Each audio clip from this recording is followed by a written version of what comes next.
ये पानी जो आप देख रहे हैं बहुत ही गहरे काले और नीले रंग का है। ये पानी यमुनानगर की प्लाईवुड इंडस्ट्री और बीच में कुछ रास्ते में डिस्टिलरी इसमें लगी हुई है, उनका जो दूषित पानी बिना ट्रीट किए जाता है वो सब इस बरसाती नाले में प्रवेश कर जाता है। यह नाला धनौरा एस्केप्स के नाम से जाना जाता है। इन नालों का छोटे छोटे नालों का प्रयोग बड़ी नदियों में जब ज़्यादा पानी बरसात का आ जाता है तो उससे बचने के लिए नालों के द्वारा इस पानी को जमुना नदी में पहुंचा दिया जाता है। अब ये जो नाला है ये सैकड़ों वर्षों से इसी तरह से चल रहा है, लेकिन पहले इसमें जब तक इंडस्ट्रीज़ के आसपास नहीं लगी थी तो इसमें साफ़ सुथरा पानी आता था, इसलिए किसी पर प्रभाव आसपास के लोगों पर कोई दूषित प्रभाव नहीं पड़ता था। लेकिन पिछले 20 साल से जब से यमुनानगर में प्लाईवुड का उद्योग चला है उसमें हज़ारों टन केमिकल प्रयोग होते हैं और उनका जो सब दूषित पानी है उसको बिना ट्रीट किए इस धनौरा एस्केप में डाल दिया जाता है। और बीच में एक डिस्टिलरी भी है गांव चौगामा, डिस्ट्रिक्ट करनाल, हरियाणा में। उसका सारा दूषित पानी भी इसी धनौरा एस्केप के द्वारा यमुना नदी में पहुंच जाता है। यह नाला लगभग 100 किलोमीटर लंबाई का है। तो इसका स्रोत शुरू होता है यमुनानगर के पास से, वहाँ तो ये दिखाई देता है, लेकिन ये जब यमुना में जाके गिरता है ये बहुत ही एक दूर स्थान पर जाकर यमुना नदी में मिलता है। किसी को दिखाई नहीं देता, लेकिन स्थानीय लोग इसके बारे में अच्छी तरह जानते हैं।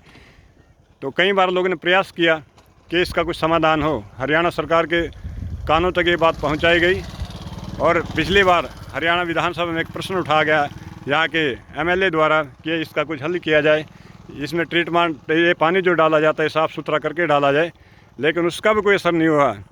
इसका परिणाम ये हो रहा है कि इसके आसपास खेती होती है, ट्यूबवेल लगे हैं, वो सारा पानी ये दूषित पानी ज़मीन के अंदर पहुंचकर ट्यूबवेलों के माध्यम से फसलों तक पहुंच रहा है और वस्तुतः अनाज भी दूषित हो रहा है। तो इसका एक प्रभाव ये हो रहा है कि इस इलाके के बहुत से लोग कैंसर से ग्रस्त हो चुके हैं।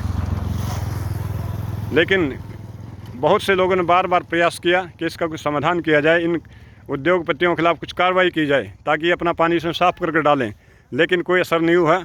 लगता है कि सारी व्यवस्था अधिकारियों के निकम्मेपन पे और उद्योगपतियों के दबाव में काम कर रही है, इसलिए इसका कोई समाधान नहीं आ रहा है। यह वीडियो गांव सैयदपुरा और डेरा सिकलीकरण, डिस्ट्रिक्ट करनाल के पास का है, क्योंकि मेरी इसके पास ज़मीन है, मेरे खेत भी इससे प्रभावित हैं। यहाँ पर खड़ा होना भी असंभव है, इतनी दूषित यहाँ पे हवा इसकी वजह से आती है।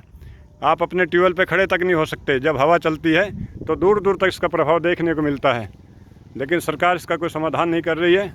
सब तंत्र भ्रष्ट होकर लोगों की जान से खेल रहा है। मुझे उम्मीद है कि अवश्य ही मानवता के कल्याण के लिए इनके खिलाफ़ कुछ ना कुछ ज़रूर किया जाएगा ताकि लोगों की जान बच सके।